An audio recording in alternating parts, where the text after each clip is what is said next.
Welcome back to another book highlight.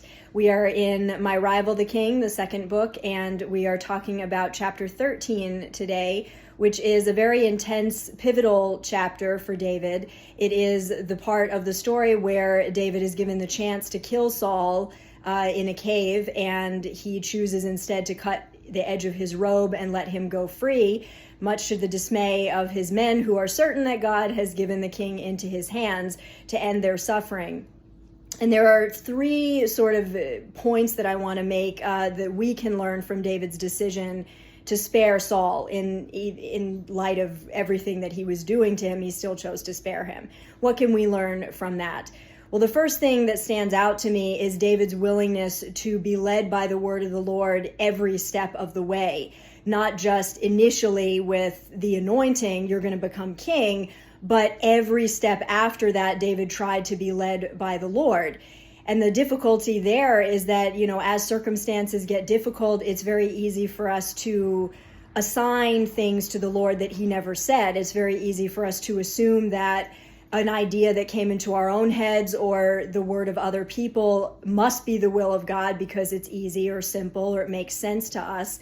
But remember, there is a way that seems right to a man, but in the end it leads to death. And so something could seem logical to you, but not be the word of the Lord for your life. And David seemed to know the difference. He wrote in the Psalms later, your word is a lamp to my feet and a light to my path. So David wanted to be led by the word of the Lord and not just by what seemed advisable in the moment.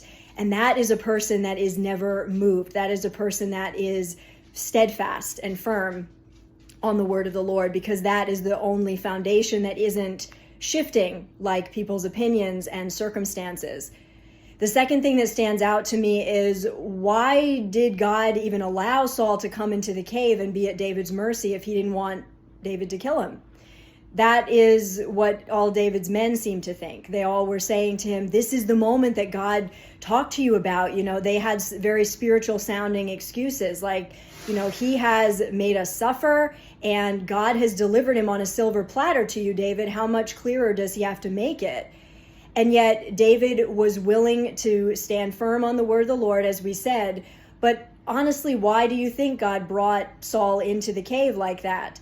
I honestly think for David and for many of us, it's that mysterious dance of divine sovereignty and our personal free will.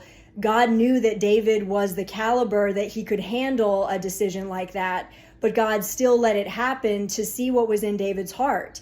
And I do believe a lot of times that happens. Just because God allows something doesn't mean that you are to face it in a fleshly way.